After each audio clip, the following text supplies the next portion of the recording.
I love that song, that story, Sweet Honey in the Rock. Such a gift. Eastside Barnwell, such a gift. What images come up for you when you think about this weekend, Memorial Day weekend? Do you think of parades and days off from school or work? Do you think of car sales and discounts on furniture? Do you maybe have a practice of stopping by graveyards and honoring deceased loved ones? Does the day remind you that summer is finally starting after a long winter and a fickle spring? Or maybe it's something completely different. The history of Memorial Day in the United States is a long and complicated one. It has hidden stories in it, intentionally silenced stories, and lots of retellings. The holiday has different legacies depending on where in the country one is and how one has been racialized in our society. As we've been reflecting on stories so much this month, the story of Memorial Day, like most stories, has so many points of entry and then is followed by twists and turns. As Unitarian Universalists, we are very familiar with this dynamic. We know that we enter into our own stories from our own experiences. We know that there are many possible truths and that they swirl around with each other. Our faith encourages us to hold the complexities even as we strive to unravel some of the threads to find unifying moments or some kind of clear beginnings. Before Memorial Day was called Memorial Day, it was known as Decoration Day. Some of you may even recall when that was the more common name, as it was not until 1967 that the federal holiday name was officially changed. There is a century of history before that name change, though, and I want to share with you some of what historian David Blight says are the origins of this holiday. During the final year of the war, he writes, the Confederates had converted the Planters Horse Track, the Washington Race Course and Jockey Club, into an outdoor prison. Union soldiers were kept in horrible conditions in the interior of the track. At least 257 died of exposure and disease and were hastily buried in a mass grave behind the grandstand. Some 28 Black workmen went to the site, reburied the Union dead properly, and built a high fence around the cemetery. They whitewashed the fence and built an archway over the entrance on which they inscribed the words, "Martyrs of the Race Course." Then Black Charlestonians, in cooperation with the missionaries, and teachers, staged an unforgettable parade of 10,000 people on the slaveholders' race course. The symbolic power of low country planter aristocracy's horse track, where they had displayed their wealth and leisure and influence, was not lost on the freed people. A New York Tribune correspondent witnessed the event, describing a procession of friends and mourners as South Carolina and the United States never saw before. At 9 a.m. on May 1st, the procession stepped off, led by 3,000 Black school children carrying armloads of roses and singing John Brown's Body. The children were followed by several hundred Black women with baskets of flower wreaths and crosses.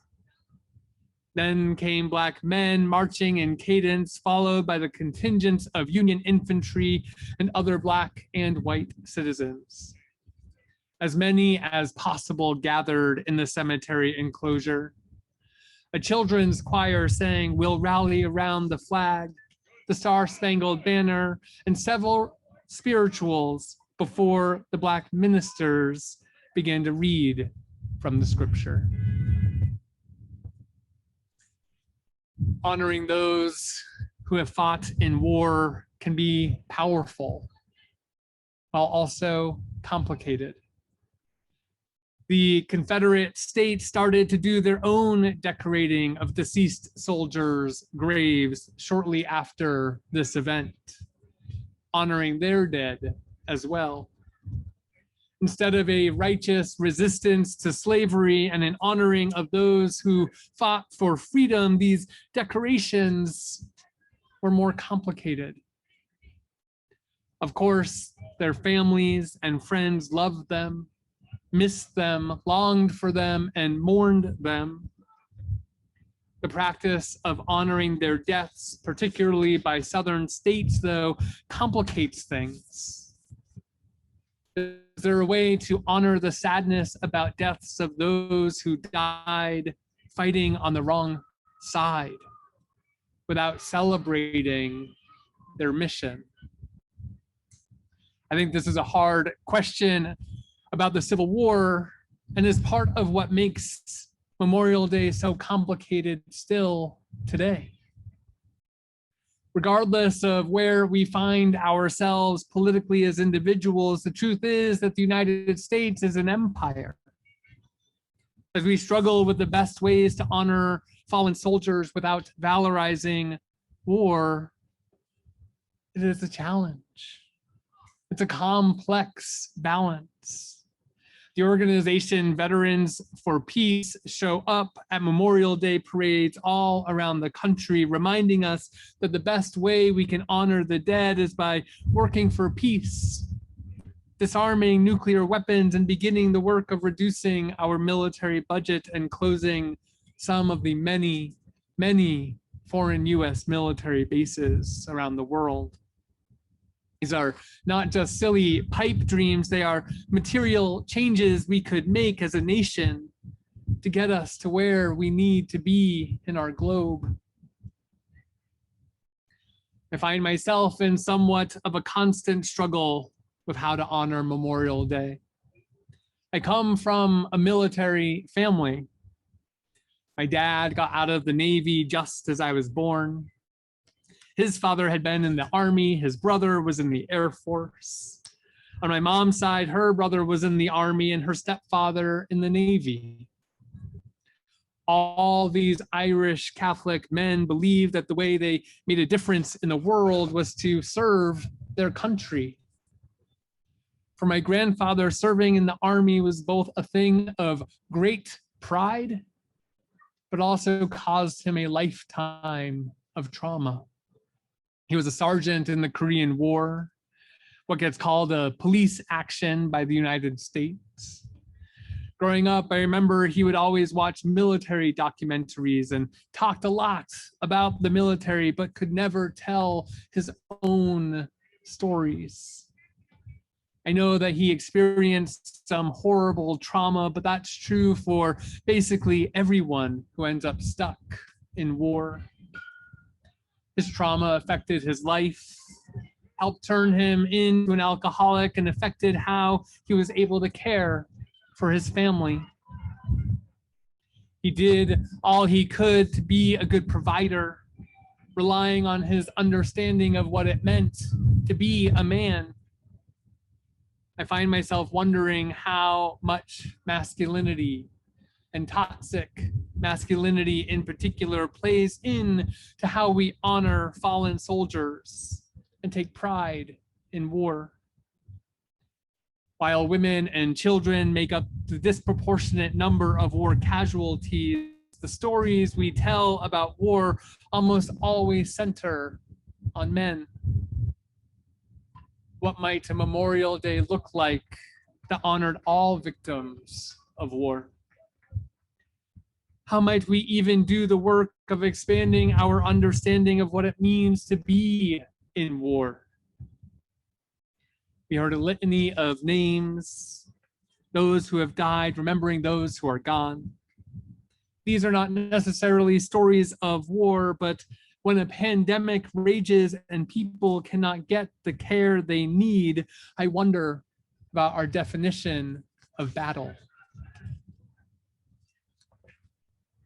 The reading we heard from Rita Nakashima Brock reminds me of the continued difficulties we face as a nation, not only when it comes to veterans, but how we recruit people to become soldiers to begin with. During my pandemic TikTok obsession, a wonderful distraction amongst the wild times we've been living in, I somehow found myself on military TikTok. Specifically, new soldiers talking about their experiences. A common trend going around was when one soldier would ask all the others around how they felt towards their recruiter. Universally, the replies were negative. Lots of middle fingers flying up, lots of comments about being lied to, lots of feelings of being deceived. Given that we do not have a mandatory military service, not something I'm necessarily suggesting, but we end up with a poverty draft in our country.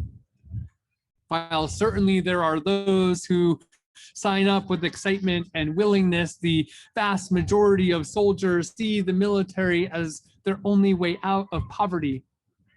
And military recruiters focus on poor communities and communities of color across the country. I do not want to suggest that it is impossible for people to choose military service or to believe in what they are doing. I do think that such an approach begs a hard question about what it means to willingly sign up for an empire's military. As Unitarian Universalists, we have not made a commitment to pacifism. We have not affirmed the impossibility of just war. We have, though, made a commitment to justice, equity, and compassion. I wonder how possible those values are when our military budget towers over all others, and we still cannot provide healthcare and housing for our people. Our faith contains multitudes, just as we do as individuals, just as our nation does, and finding ways to speak our many truths is certainly part of what this holiday must be about. And so I wonder, as I close, about your heart. I'm wondering how you're feeling about this weekend. I'm wondering if you're a veteran yourself or have a loved one right now in the military. I'm wondering if you have a grandfather like mine or a sibling, aunt, or beloved friend who returned home from war. Most everyone knows somebody who has served in the military or been involved in some aspect of war. How do you hold the complexities within yourself? How do you honor the love one has for the soldiers that they fight next to, the loyalty one has to their values, the healing one needs to do after experiencing devastation? I imagine that we amongst us have a wide variety of experiences shaped by age, class, race, where we grew up, our family stories. How might we listen best to one another? Can you imagine telling your truth about the complexities of this day with the person next to you or across the way? If not, what would it take for us to make that possible? Our responsibility as a congregation, as Unitarian Universalists, is to hold one another through that which can feel impossible. Our responsibility and commitment to one another is to stay present even when things get hard. Our calling is to cultivate a community that cares, a community that bears witness to the fullness of who each of us are. And I truly believe in our capacity to do so. Let it be so, and amen.